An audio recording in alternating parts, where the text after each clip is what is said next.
Bala ko ilipat to mga amigo. Magandang araw po sa inyo lahat mga kababayan ko. Ito po plano ko pong ilipat ito. At tingnan niyo po yung ayan o, di ba? Pipinturahan na naman. So ito ay plano kong ilipat at ayusin. Pati ito mga amigo. Tsaka yan. Gumaganda siya. Hindi ko alam kakaiba eh. May time na nagiging ganito siya, umiitim. Tapos may time na yan, gumaganda na siya. Ganoon.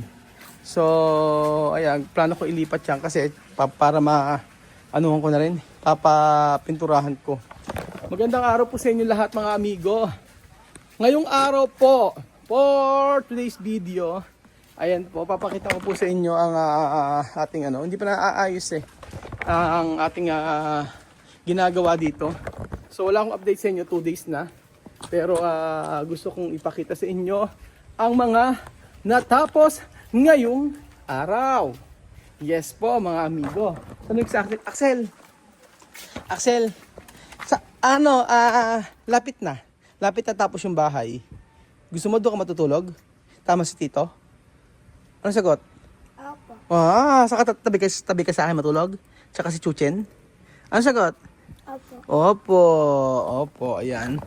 So, papakita ko po sa inyo na halos tapos na po to. This week na. Ito na yung huling linggo ng pagkatapos. Huling linggo ng pagkatapos ng ating dream house. So, dahil huling linggo na ito, ayan po. Inaayos ko yung mga halaman dito. Ito na siya, mga amigo. Inaayos-ayos nila. Ang nangyari ngayong araw, ayan na yung tinanim ko Belgium. Kaya na ba siya paplatadahan ba? Hindi ba napaplatadahan na? Nagawa namin ng paraan. So, ayan. Okay. Tapos na yung kitchen. Nagpinturan na sila dito. Linis-linis na lang. Ayan po. Alas tapos na ang kitchen natin. Mga amigo. Mga kababayan ko. Tapos na ang kitchen natin. Gusto ko lang ganyang kulay. Yung mga ganito lang kulay, di ba? So, ang linis niyang tingnan. Promise. Ang ganda. Kahit yung tiles natin, sila nilang namili ng tiles na to. And then, ayan, pinalatadahan na rin ito. Para sa ikatatahimik ko. Sabi ko, hindi pa nakakabit to. Hindi pa naayos to. Ayan, niplatadahan na. Ito. Ayan, tapos na to, kitchen. Tinato ka sa akin kung anong kulay ito. Sabi ko, i-white mo na lang. Okay na yung white na yan. Sige na. Okay na. Pero nagdadalawang isip ako kasi ang ganda ng dirty kitchen natin eh. Ayoko ba din paglutuan ito ng ng mga... Sa pick up ng mga ilaw. Ay, oo. Yung sinabi pala. Babalik nila ako mamaya pagbag natin. Napakulang doon. Yung mag-grip dito. Ay, kailangan bumalik ka kasi baka kunin ni Marvin yung yung sasakyan. Ikaw babalik, hindi ako. Ay, ako ba? Ako, mag-vlog muna ako. Sige. Eto, nagdadalawang isip ako. Gusto ko. Meron kasing dito, kalan. Ngayon, yung kalan dito, tapos merong kortina dito, tapos paglulutuan lang ng ng tuyo. So, sabi ko... Pag tuyo, doon sa labas. Oo, tuyo sa labas. Bakit mo yun? So, sabi ko, bakit hindi na lang gawin ang gawin na lang ay ay ang ganda di ba ang ganda pagka ganyan lang yung ilaw pagka ganyan ang ganda niya. So wala pang doorknob, wala rin dito sabi ko sa inyo mga amigo, parang mas gusto ko na dito magluto si Weng dyan kaysa po magluto sa napinturahan na rin to. Okay. Sige. Okay na siya dito sa part na to. Ito, lilinisin na lang. Di ba ganda pa rin yung dirty kitchen natin? Dito na lang po magluto si Weng. Para kasi ayoko mamantikahan. Ayan, naayos naman nila. So, yung gilid na ito, ayan. Mamaya tayo pupunta sa part na yan para at least alam nyo. So, ayan na po, mga amigo. Para may idea kayo sa mga pangyayari dito sa ating bahay. Gusto ko yung ganito may puno-puno diyan sa part na to. Gustong gusto ko yan para hindi masyadong mainit. Diba? Gustong gusto ko, hindi ko tatanggalin yun. Kasi okay naman eh. Para at least lamig dito.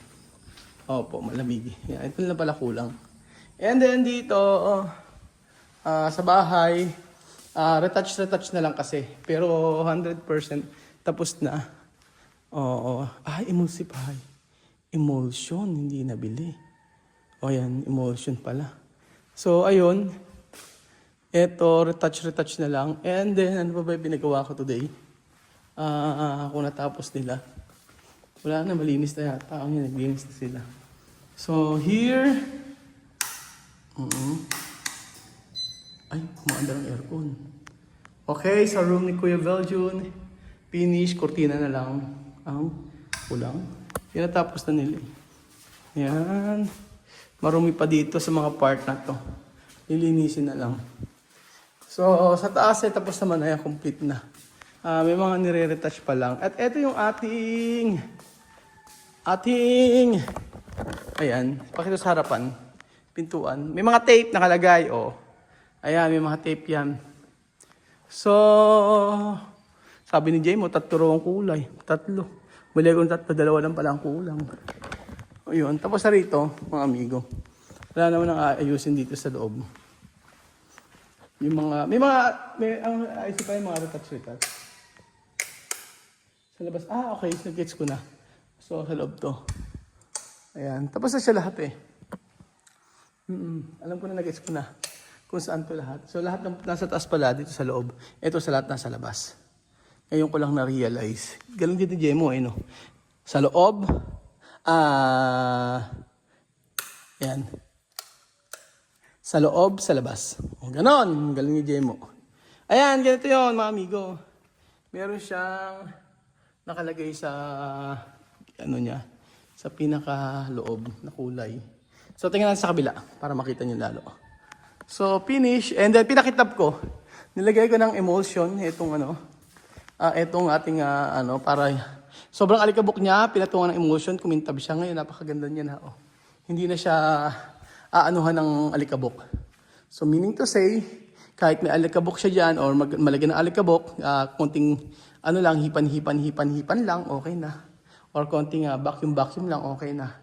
So, ayan. Ang kulang na lang ito, in-order na po yung salamin. Salamin na lang kulang dito para sa hagdan. So, marami nagsasabi na ang hagdan ay maliit. Pero po kayo mag-alala, malaki po yan. Tingnan niyo po. Yan po yung standard. Mas gusto ko yan. Ayoko nung mahaba. Ayoko nung kunyari ganito yung hagdan. Ayoko nun mga amigo. Gusto ko yung ganyan lang standard. Alam niyo kung bakit? Kasi dalawa naman, kasya naman kayo, magsasabay kayo dito. Kasi the more na ang hagdan ay mahabang ganun, alam niyo yun, yung hindi kami sanay, nasanay kami na ang hagdan talaga is ganyan lang, standard lang yung Kaya akala niyo lang maano ang hagdan.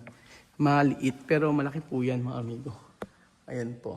So, yan na po. Wala naman masyadong papakita kasi inayos lang po nilang mabuti ito. At actually, pwede na siyang pwede na siyang tiran. Yes.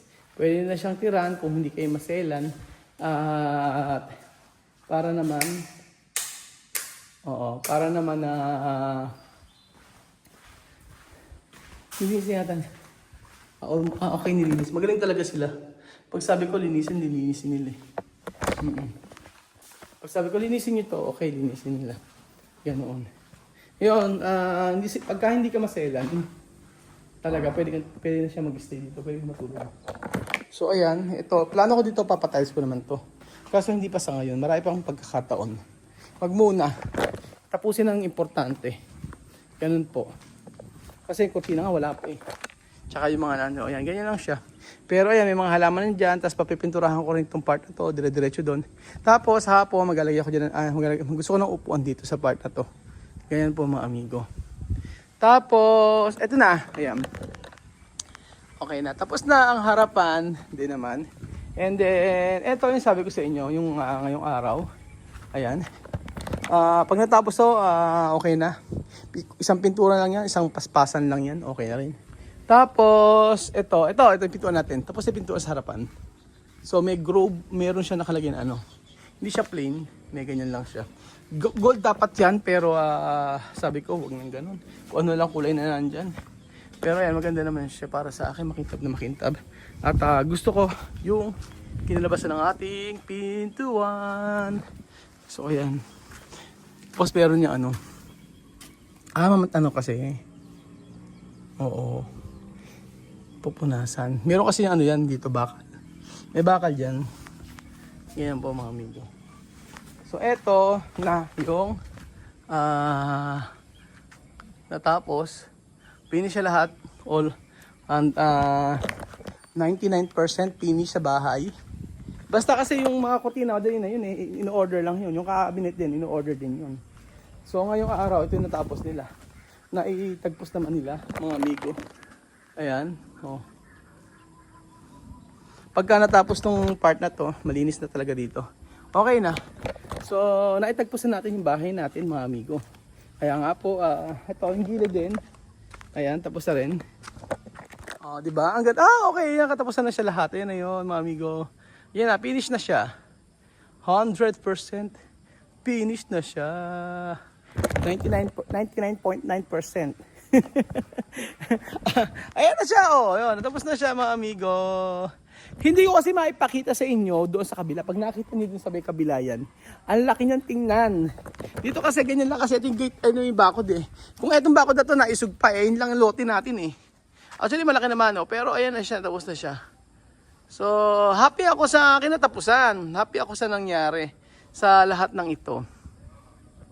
So, dati sabi niya, hay naku, sabi siya na gano'n ito, ay ang gagastos mo yan ay 6 million. Tapos sabi gano'n, ay hindi, 8 million lang yan, ganyan. Pero ang katotohanan, sikreto, yung ako magsalita. Basta sabi ko nga po sa inyo, sasabihin ko na lang sa inyo ay sabi ko nga po ibang level, pero sabi ko hindi nakakapanghinayang na gumastos kapag ganyan na nakita niyo. Diba? Hindi naman nakakapanghinayang pag pina-under pa natin yung mga ilaw-ilaw diyan. Pag pina-under pa yung mga ilaw diyan, mas ma-appreciate nyo. So eto na, lapit na. Ayan, ito today. Okay, charan mga amigo. Chan. At tomorrow ito ang kanilang babakuran. O di ba? So tomorrow babakuran nila ito. Poploringan. Nalilito ako. Tomorrow poploringan ito, parang wala namang bakal. Bibili naman yata akong bakal nito. So ayan. After nito, tapos na. At dito tayo sa sa part kung saan kailangan tambakan.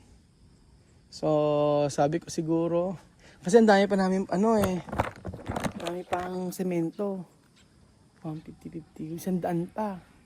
So ako gagamitin yung 100 na semento. Dito na lang. Palagyan ko ng ito sasabihin ko sa inyo dito. So ang plano ko dito sa 100 semento, right after nito, magpalagay ako ng plant box. Yes po mga amigo. Pwede na? Okay, pwede na. Okay, pwede na pala. Sige. So plano ko maglagay ng plant box dito. Here. Diba dito? So after nito, plano ko maglagay ng plant box dito. Para at least naman siya, tago naman. Pero hindi pa rin sure, depende. Gagawin ko dito, patatambakan ko. Ang dahil pang tambak nito. Dami pa, dahil pang uubusin. So finally mga amigo, natapos na rin po ang ating pinapagawang bahay. Sa loob ay mga konti na lang po yung gagawin. So yung drawing sa sa pinagawa natin, almost nagaya naman pero hindi naman 100% nagaya. Opo, kasi may mga binago tayong mga design. Pero happy ako sa kinalabasan mga amigo. Sobrang happy ko sa kinalabasan sa bahay natin. Sabi ko nga, ayan, nang una, kala ko Okay, liit-liit na, nang hinuhukay na siya. Pero nang natapos, ay nako, sabihin ko nga po, ang dami kong stress dito, kung alam nyo lang. Ang dami kong stress na na-experience sa bahay na to. Yung, alam nyo yung kunyari bumili na, maraming stress talaga dito sa bahay na to. Maniwala kayo sa akin, hindi ko lang kinukwento sa inyo. Pero ganun talaga ang nagpapagawa. Kaya sabi ko nga po, ang Lord pa rin ang magbibigay ng strength sa atin pag nagpapagawa tayo ng bahay. Kasi sabi ko, bakit gano'n? Nakakapagod. Tapos bumili ng ganito. Tapos ay mali yung bili. Tapos pumunta sa ganoon, ganire, ganyan. Ay, sabi ko, ang hirap. Pero dahil hands-on naman tayo dito, lagi tayong nandiyan, natapos naman na maayos. Pero happy ako dahil kahit ano pa man yung hindi kami nagsabi ay nako, yung masyadong marami pang husga regarding sa bahay na pinapagawa natin. Ang sabing ganun dito ay ang bahay daw na ito ay ang ginamit na pera ay yung mga sa project. Mga project na ginamit na budget. Sabing ganun. So may mga gumagawang intriga ganyan. Nababasa ko lang din. So lahat niyan ay pinagpaguran natin ni piso, ni dos, wala po yan sa mga binibintang sa atin. Sabi ko nga po sa inyo. Basta may sarap lang. Minsan kasi pagka nakikita natin ginaganon tayo, ang sarap din sumagot. Dahil alam natin hindi totoo eh. Pero sabi ako daw yung vlogger na magpapatol sa basher. Hindi lang po ako. Marami po nagbablog na nagpapatol din po sa mga basher. Kasi tandaan nyo, kapag binubuli tayo at sinasabihan tayo ng hindi mga magaganda, syempre, kahit papaano, gusto mo ring i-depensa yung sarili mo. Dahil, ayan, ginabi na tayo mga amigo. So, ayan pa mga amigo, maraming salamat po sa pagdong episode ito at abangan nyo po ang gagawin pa sa ating dream house. So, malapit na. Thank you so much po. Ito na po ang ating pangarap na bahay. Patapos na po. Salamat po sa inyong pag-support at God bless po. Kayo rin po, magkakaroon po din po niyan. Pray lang po. And then syempre magtrabaho. Ay panlumubay.